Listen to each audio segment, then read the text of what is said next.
Você que nos acompanha pela transmissão, a nossa saudação.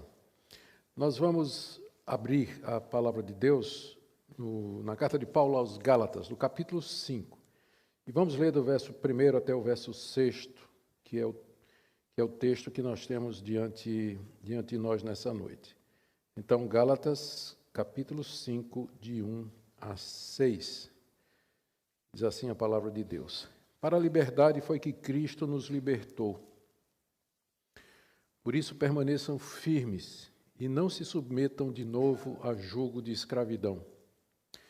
Eu, Paulo, lhes digo que se vocês se deixarem circuncidar, Cristo não terá valor nenhum para vocês. De novo, testifico a todo homem que se deixa circuncidar, que o mesmo está obrigado a guardar toda a lei. Vocês que procuram justificar-se pela lei, estão separados de Cristo. Vocês caíram da graça de Deus. Porque nós, pelo Espírito, aguardamos a esperança da justiça que provém da fé. Porque em Cristo Jesus, nem a circuncisão, nem a incircuncisão tem valor algum, mas a fé que atua pelo amor. Senhor, já pedimos a Tua bênção sobre nós, ilumina nosso coração, nosso entendimento, para compreender a Tua palavra e como nós podemos aplicá-la a nós hoje. Em nome de Jesus, amém. Muito bem, vamos lembrar um pouquinho o contexto dessas palavras do apóstolo Paulo, para que nós tenhamos a compreensão correta.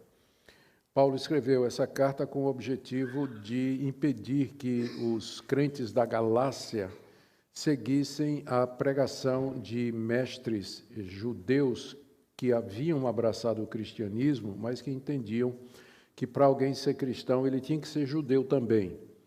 E para onde Paulo ia, eles iam atrás de Paulo, querendo fazer com que aqueles que se convertiam com a mensagem de Paulo abraçassem a circuncisão. A circuncisão.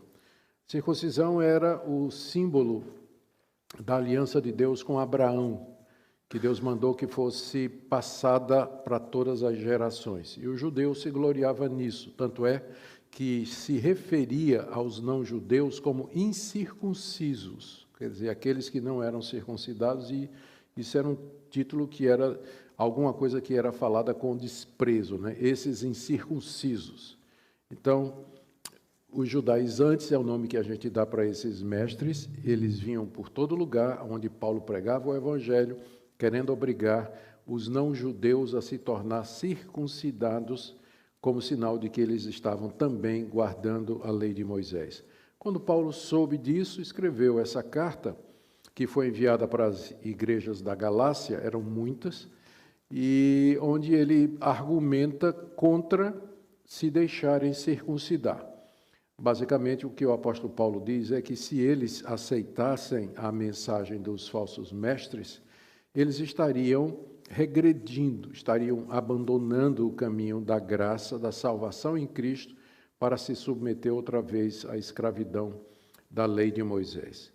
Paulo tem muitos argumentos na carta. No capítulo anterior, no capítulo 4, final do capítulo 4, a última mensagem, nós vimos a comparação que Paulo faz entre o sistema da lei e o sistema da graça, usando como ponto de partida as duas mulheres de Abraão, Sara, a legítima esposa, e Agar, a concubina, e também os descendentes dessas mulheres.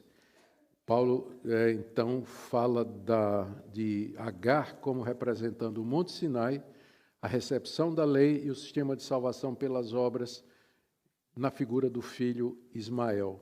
E fala de Sara como representando Jerusalém, a Jerusalém celestial, a salvação pela graça, exemplificada no filho Isaque. E termina dizendo que nós somos como Isaque, nós somos descendentes de Isaque pela fé. E aqui nesse capítulo, ele agora ele mostra as implicações disso tudo para o tema da liberdade cristã, no capítulo 5. O início do capítulo 5 começa falando de liberdade e Paulo vai dizer para eles que se eles abandonassem o evangelho, eles ficariam debaixo da escravidão. É isso que eu quero ver com vocês e espero que sua Bíblia esteja aberta. Aí nós vamos verso a verso, tentando entender o que é que o apóstolo Paulo está querendo nos dizer aqui. Ele começa, verso 1, para a liberdade foi que Cristo nos libertou. Essa libertação de Cristo aconteceu na conversão. Quando nós somos convertidos, quando nós nos convertemos, nos arrependemos e cremos no Senhor Jesus, nós somos justificados gratuitamente pela fé, nossos pecados são perdoados e nós somos libertos, verdadeiramente livres. Ficamos livres da culpa, da condenação, ficamos livres do domínio do diabo, do mundo sobre nós e podemos agora servir a Deus com liberdade, porque não estamos mais debaixo de escravidão. Cristo nos libertou quando Ele morreu na cruz e permitiu, pagou a nossa culpa, cumpriu a nossa dívida, para que nós pudéssemos então ser livres. E Paulo diz então, para a liberdade foi que Cristo nos libertou. Isso que aconteceu foi para que nós experimentássemos a verdadeira liberdade.